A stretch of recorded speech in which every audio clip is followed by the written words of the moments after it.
Abu Sayyaf di wilayah perairan Filipina Selatan.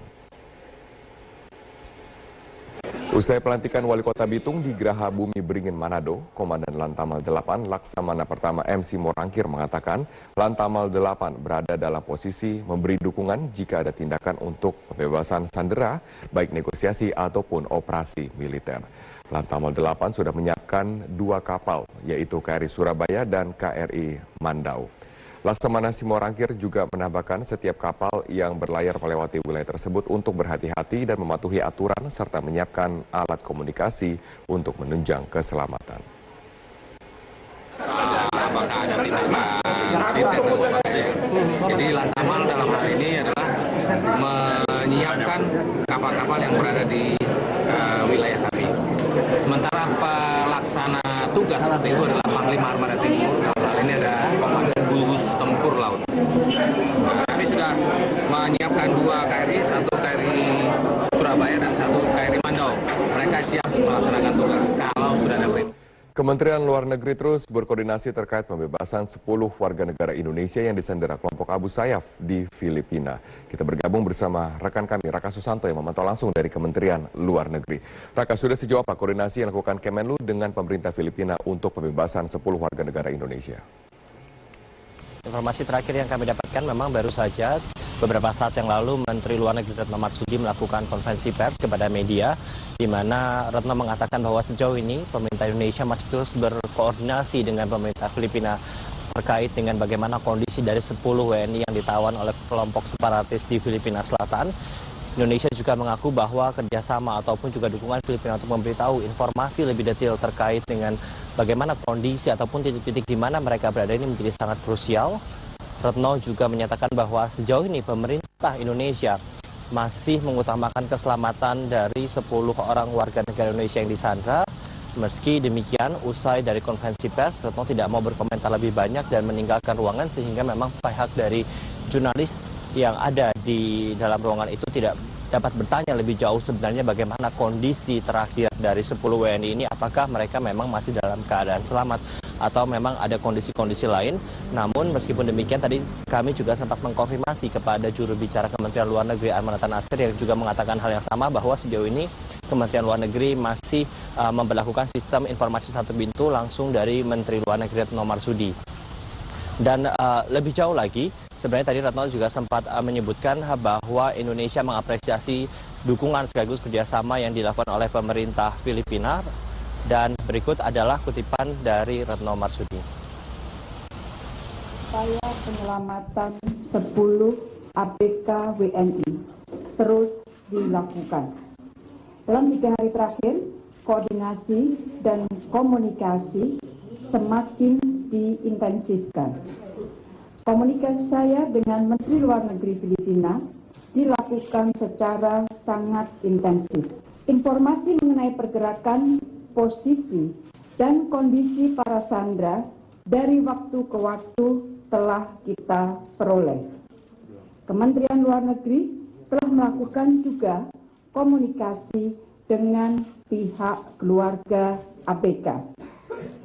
Dukungan pemerintah Filipina tentunya sangat krusial bagi upaya yang akan kita lakukan. Indonesia menghargai kerjasama dan dukungan yang baik yang diberikan oleh pemerintah Filipina sejauh ini. Demikian Robert, kembali ke studio. Baik, terima kasih Raka Susanto atas informasi Anda. Saat ini pemerintah Indonesia lewat KBRI Manila tetap mengutamakan keselamatan 10 awak kapal Tugboat Brahma 12 yang diperkirakan masih berada di kawasan Filipina Selatan. Kita bergabung bersama rekan kami, Desi Fitriani, langsung dari Manila, Filipina. Desi, bagaimana persiapan dari upaya penyelamatan penyanderaan 10 warga negara Indonesia di Filipina? Ya, Robert, memang sampai saat ini upaya pembebasan 10 warga negara Indonesia yang disandra oleh kelompok milisi Abu Sayyaf masih terus dilakukan, dan memang 10 warga negara Indonesia yaitu para awak kapal dari Tugboat Brahma 12 diperkirakan masih berada di kawasan Filipina Selatan. Tapi memang ada beredar informasi mereka berada di Sulu dan juga di Tawi-Tawi, tapi sampai sekarang kita belum mengetahui secara pasti di mana keberadaan 10 sandera tersebut. Upaya untuk negosiasi dilakukan secara damai, di mana Kementerian Luar Negeri Indonesia melakukan negosiasi dengan Kementerian Luar Negeri dari Filipina sendiri dan juga Panglima TNI dari kedua belah negara agar pembebasan sandera dapat berjalan lancar dan ke-10 sandera dapat selamat sampai ke tanah air. Memang kondisi ya di kawasan ataupun di Kedutaan Besar Indonesia di Malaysia sampai yang kami lihat sepanjang pagi sampai siang hari ini masih terlihat normal, di mana aktivitas masih terus berlangsung dan tidak terlihat ada kesibukan yang berarti di kawasan di Kedutaan Besar Indonesia di Malaysia. Walaupun demikian tidak hanya di Kedutaan Besar Indonesia tetapi juga upaya untuk membebaskan sandera Indonesia juga dilakukan oleh pihak KJRI di Davan, dan memang sampai sejauh ini upaya tersebut belum melihatkan titik terang, tapi negosiasi secara aman masih terus dilakukan dari pemerintah Indonesia dan pemerintah Filipina. Dan berikut petikan wawancara kami dengan Duta Besar Indonesia untuk Manila, Johnny Bumintang.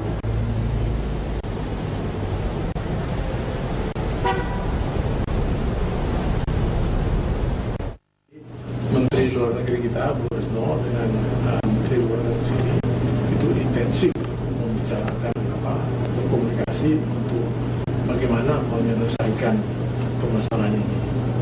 Jadi demikian juga kedua panglima itu berbicara intensif untuk bagaimana menyelesaikan masalah ini sebaik-baiknya dengan tetap penekanan kepada penyelamatan.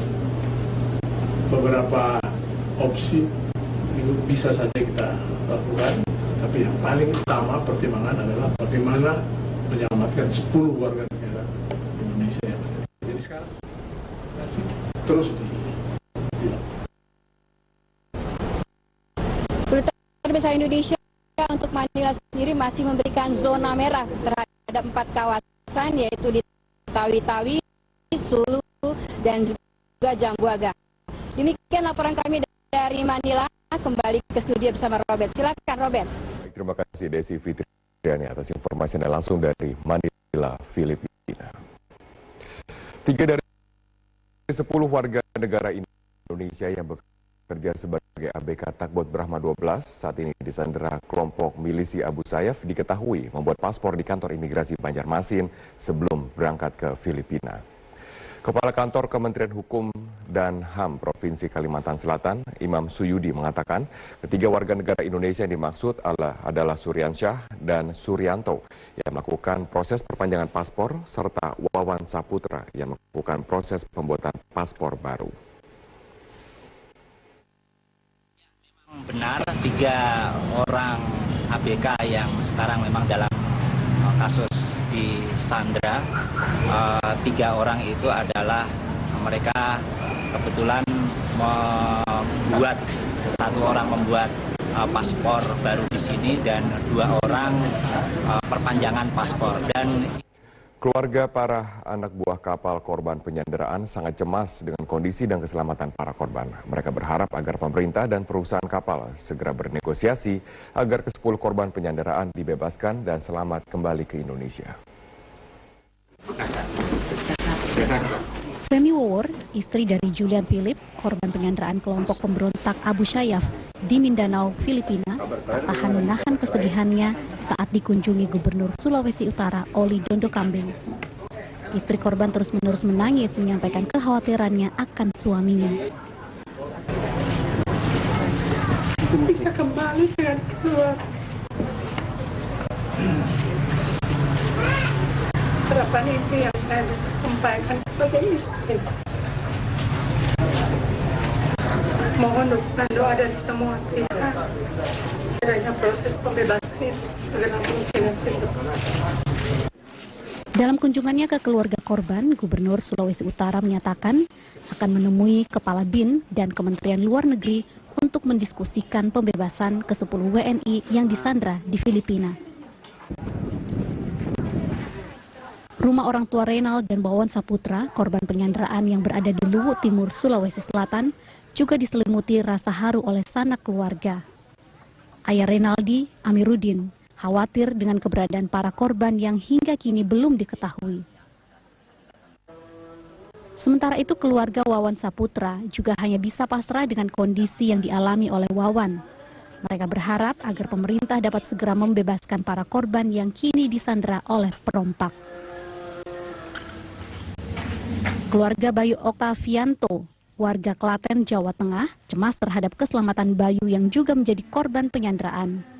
Walau cemas, Sutomo, ayah korban, merasa sedikit tenang karena mendapat kabar dari perusahaan tempat anaknya bekerja meyakinkan kondisi Bayu dan ABK lainnya dalam keadaan sehat. Sutomo berharap anaknya bisa pulang dengan selamat. Tim Liputan Metro TV. Tetaplah bersama kami, Metro Siang akan segera kembali dengan Istana Negara Jakarta. Sejumlah partai yang belakangan menyatakan dukungannya kepada pemerintah seperti Golkar dan juga PAN disebut-sebut akan mendapatkan jatah menteri pada reshuffle Kabinet Jilid 2 yang disebut akan segera diumumkan oleh Presiden.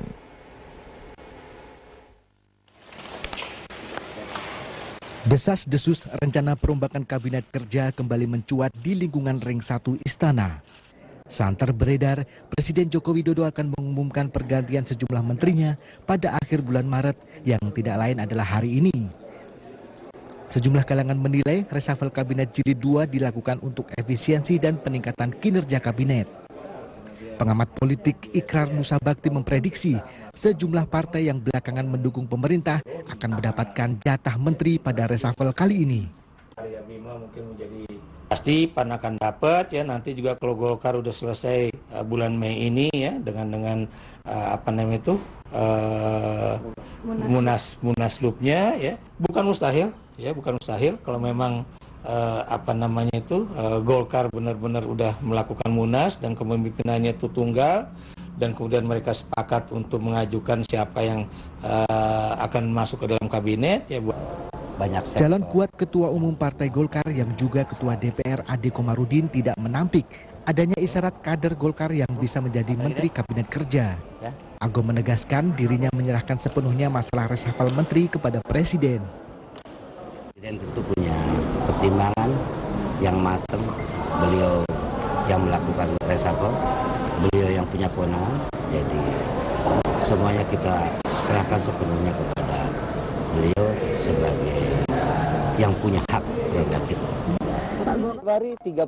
Sementara itu, Ketua Umum Partai Amanat Nasional yang juga Ketua MPR Zulkifli Hasan mengaku PAN telah menyiapkan sejumlah nama jika memang diminta oleh Presiden untuk mengisi jabatan menteri. Oh banyak nih, banyak ya. Tadi berdiri ini ada sekjen, banyak tuh calon-calon menteri semua itu banyak. Yang jelas bukan Ketua Umum. Kalau diminta, ya, iya, siap, banyak orang PAN. Bahkan PAN ini untuk bangsa negara apapun kita siap. Dari isu yang beredar, sejumlah pos yang akan diganti atau digeser diantaranya Menko Maritim, Menko ESDM, Menteri Perhubungan, Menteri PAN dan Reformasi Birokrasi, serta Menteri BUMN. Reshuffle kabinet ini kalau memang benar diumumkan terjadi ketika Wakil Presiden Yusuf Kala sedang melakukan kunjungan dinas ke sejumlah negara termasuk Inggris hingga awal bulan April nanti. Dari Jakarta, Tim Liputan Metro TV. Isu perombakan kabinet sempat terdengar pada awal bulan Januari dan awal bulan Maret. Presiden Joko Widodo telah 2 kali memberikan sinyal perombakan kabinet. Apakah kali ini Presiden benar-benar akan mereshuffle kabinetnya? Kita bergabung bersama rekan kami Dede Salam Pesi langsung dari Istana Negara Jakarta. Dede, apa saja agenda Presiden hari ini? Mungkinkah ada agenda internal untuk membahas kinerja para menteri? Untuk hari ini, berdasarkan info resmi dari pihak Istana Kepresidenan, Presiden Joko Widodo hanya memiliki satu agenda resmi, yaitu pada pagi hari tadi sekitar pukul 9:30 pagi waktu Indonesia Barat, Presiden bertemu dengan pengurus besar Nahdlatul Ulama untuk membahas mengenai Kongres Internasional yang akan dilaksanakan oleh NU di Jakarta pada Mei mendatang. Namun sekitar pukul 10.45 waktu Indonesia Barat tadi, di luar agenda resmi Presiden Jokowi, Erick Thohir juga mendatangi Istana Kepresidenan. Dari informasi yang kami peroleh, kedatangan Erick Thohir ini untuk membahas masalah keberlangsungan Piala Bayangkara. Dan jika kita mengingat pada Senin 28 Januari lalu, dua orang yaitu pengusaha Arifin Panigoro dan juga mantan Menteri Perdagangan Muhammad Lutfi di luar agenda resmi Presiden juga datang ke Istana Kepresidenan untuk menemui Presiden Jokowi. Namun usai menemui Presiden Jokowi, keduanya tidak memberikan pernyataan secara eksplisit apa yang dibahas oleh mereka bersama Presiden Joko Widodo. Mereka hanya mengungkapkan bahwa hari Kamis, yaitu hari ini, akan kembali ke istana untuk menemui Presiden Joko Widodo. Kemarin dari informasi yang kami peroleh juga, seharusnya Presiden Joko Widodo hari ini melakukan kunjungan kerja selama 1 hari ke Surabaya, Jawa Timur. Namun hari ini Presiden tetap menjalankan aktivitasnya seperti biasa di Istana Kepresidenan Jakarta. Robert. Adanya sinyal-sinyal dari reshuffle kabinet yang berhembus di kalangan media. Apakah ada pernyataan dari pihak istana? Sampai saat ini pihak istana, baik itu juru bicara Presiden yaitu Johan Budi maupun Sekretaris Kabinet Pramono Anung, memang belum memberikan pernyataan secara resmi terkait isu perombakan kabinet ataupun reshuffle. Saat disinggung terkait isu tersebut, mereka hanya menjawab normatif bahwa reshuffle atau perombakan kabinet merupakan hak prerogatif Presiden, sehingga Presidenlah yang mengambil keputusan dan Presiden yang tahu kapan akan diberlakukan.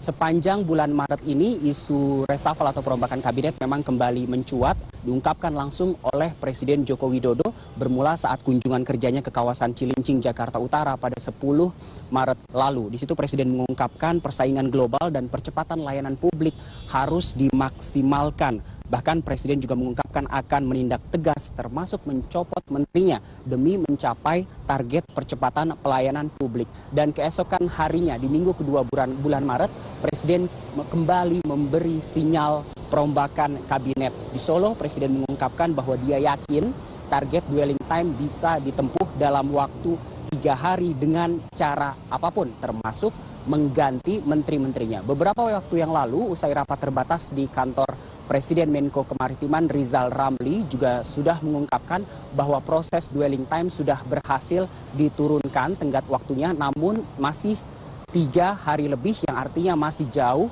dari standar yang diinginkan oleh Presiden.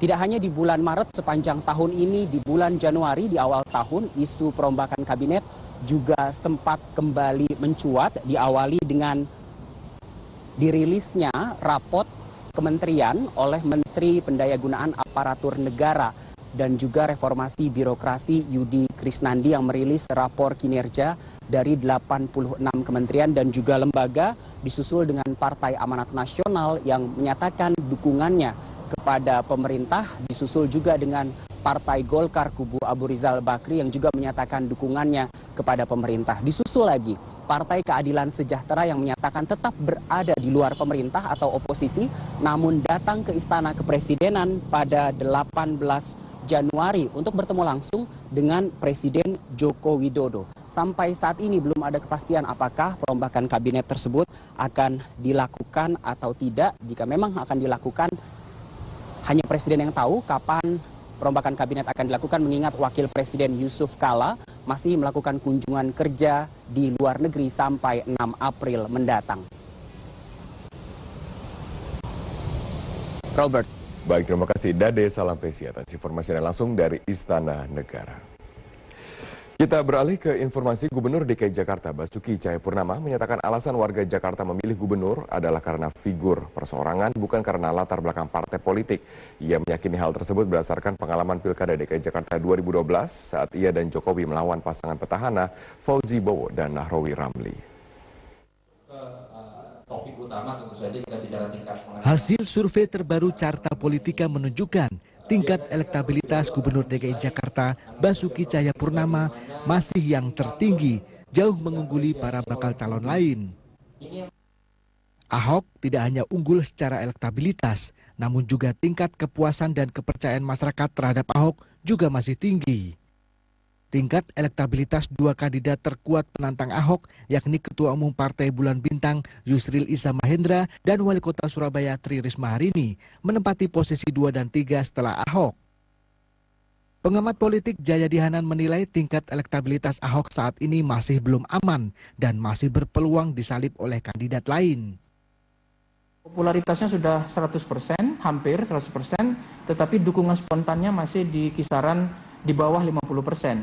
Itu artinya masih banyak pemilih lain yang belum menentukan pilihan, yang mungkin saja itu kalau ada lawan yang kompetitif, seimbang, yang sampai ke masyarakat, bisa saja yang belum menentukan pilihan itu sebagian besar ke lawan. Memang bukan pilih partai sebenarnya di Indonesia. Orang kan semua punya kepentingan. Dan kita sudah buktikan kan waktu kami calon 2012, pemilih PDIP dan Gerindra kan kecil sekali. Pak Foke menggabungkan semua partai. Itu kalah juga kan. Jadi sebenarnya bukan soal parpol atau apa. Orang kan bisa makin pintar pilih orangnya. Kita beralih ke informasi. Indonesia dan Malaysia punya peluang untuk memimpin bangsa-bangsa di Asia Tenggara melakukan lompatan besar untuk mensejajarkan diri dengan bangsa-bangsa maju. Restorasi spirit Pan Melayu bisa dijadikan batu pijakan untuk mewujudkan peluang ini. Ketua Umum Partai Nasdem Surya Paloh memaparkan hal tersebut ketika memberikan kuliah umumnya di Universitas Kebangsaan Malaysia di Kuala Lumpur pada Rabu malam. Sejumlah perkembangan besar terjadi di Asia pada abad ke-21. Yang paling menonjol adalah lompatan besar yang dilakukan Tiongkok, Korea Selatan, dan India. Ketiganya berhasil menjadi negara industri maju dan menempatkan diri sejajar dengan bangsa-bangsa besar dunia. Ketua Umum Partai Nasdem Surya Paloh menilai sukses tersebut masih menyisakan catatan kecil. Ketiganya belum mampu memimpin negara-negara di Asia melakukan lompatan besar. Padahal Asia kaya sumber daya alam. Catatan inilah yang menurut Surya Paloh menjadi landasan perlunya menimbang potensi dan peluang besar yang bisa diperankan bersama oleh Indonesia dan Malaysia.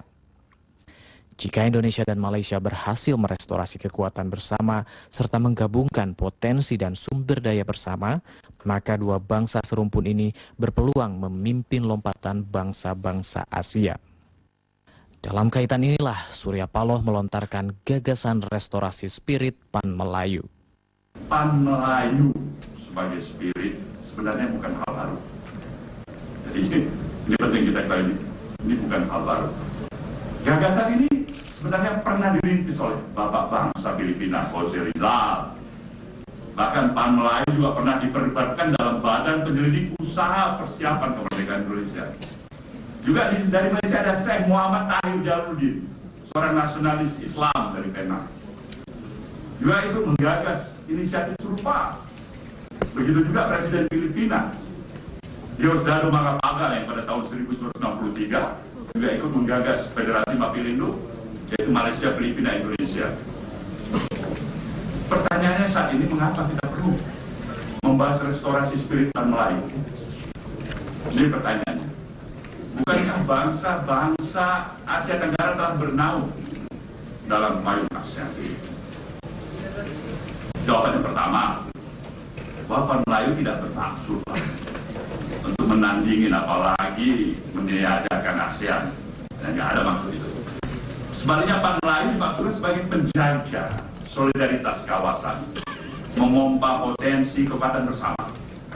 Di tengah konstelasi global yang sangat dinamis, spirit Pan Melayu adalah upaya mengoptimalkan yang mengembangkan peran Indonesia dan Malaysia tentunya, baik sebagai negara yang berdaulat maupun sebagai katalisator di dalam kawasan.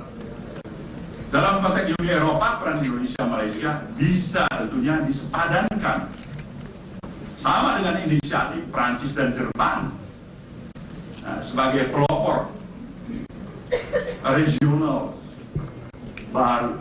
Tentu kita harus sadar bahwa restorasi spirit Pan Melayu tentu tidaklah mudah. Indonesia, Malaysia, dan negara Asia Tenggara lainnya memiliki eksistensi masing-masing.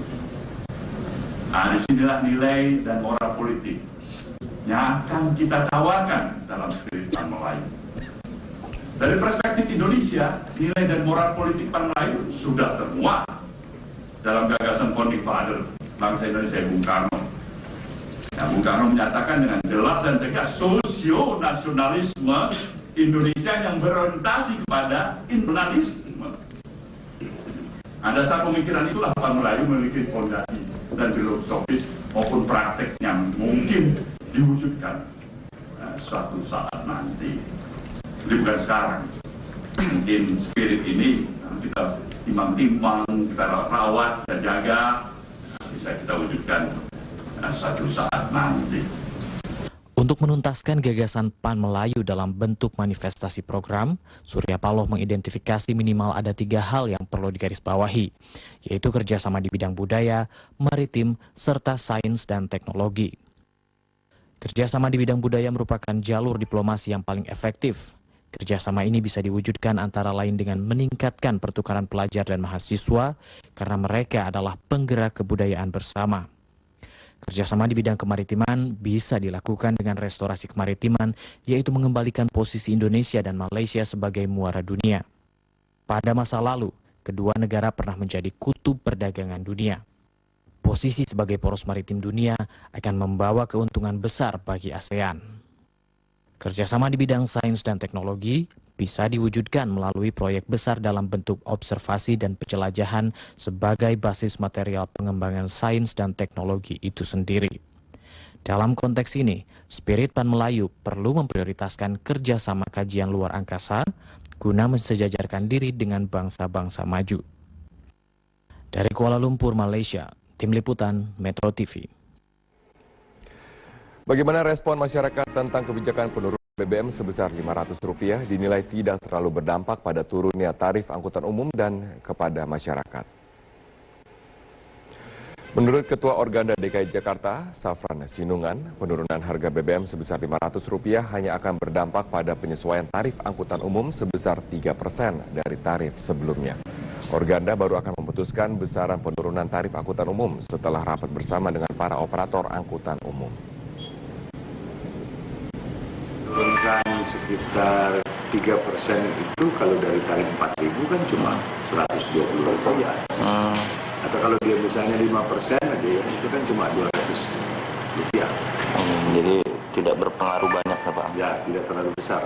Tidak signifikan lah untuk masyarakat. Yang kita harapkan sebenarnya pemerintah bisa turunkan minimal 1.000 gitu ya. Nah kalau 1.000 itu langsung bisa terasa oleh masyarakat, terutama. Turunnya harga BBM jenis solar dan juga premium mendapatkan reaksi dari nelayan di Surabaya. Kita bergabung bersama rekan kami, Christina Helen, untuk informasi selengkapnya. Helen, bagaimana reaksi nelayan atas kebijakan ini?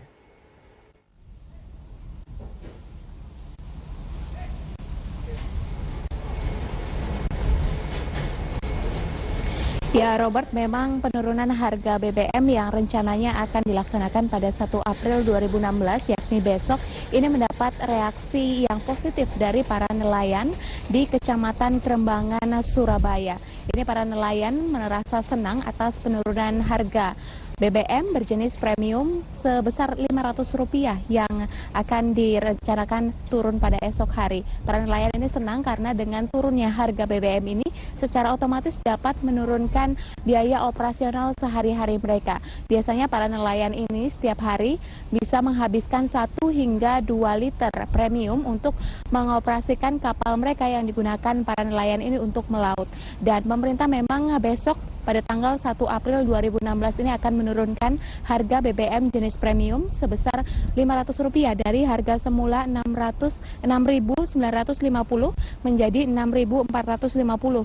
Kemudian selain harga premium, pemerintah juga akan menurunkan harga solar yakni harga awal Rp5.650 menjadi Rp5.150 dan pemerintah juga berharap ini nanti harga BBM akan stabil selama 6 bulan ke depan. Tentunya penurunan harga BBM ini mendapatkan respon yang positif dari para nelayan khususnya di Surabaya. Berikut pernyataan dari sejumlah nelayan di Surabaya.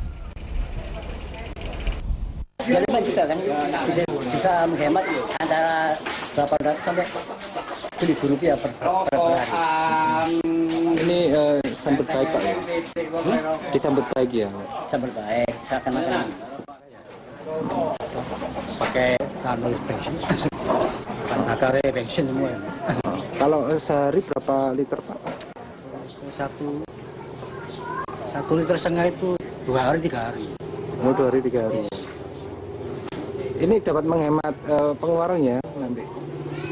Pas-pasan, Pak. Sangat, Pak. Ikannya kalau itu juga. Iwan yang ada.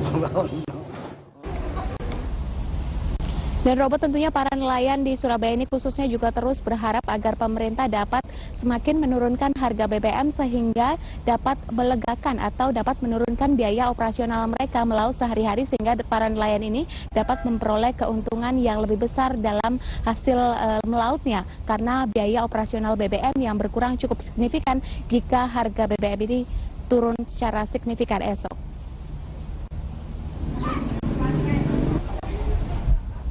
Robert, demikian yang dapat kami laporkan dari Surabaya. Baik, terima kasih Christina Helen atas informasinya langsung dari Surabaya, Jawa Timur. Pasca pengumuman penurunan harga BBM, para sopir angkot dan tukang ojek di Kabupaten Oku Timur, Sumatera Selatan meminta adanya penyesuaian tarif. Namun di Cimahi, sopir angkutan umum menolak menurunkan tarif. Menurut pelaku usaha angkutan umum dan jasa ojek di Kabupaten Oku Timur, Sumatera Selatan, dengan turunnya harga premium dan solar dapat menurunkan biaya operasional mereka. Para pelaku angkutan bersedia menurunkan tarif jika pemerintah sudah merealisasikan penurunan harga BBM.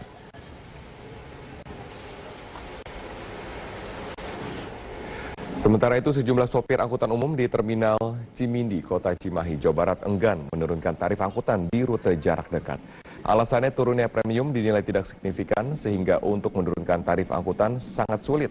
Sementara penumpang berharap tarif angkutan bisa turun karena pemerintah sudah menurunkan harga BBM.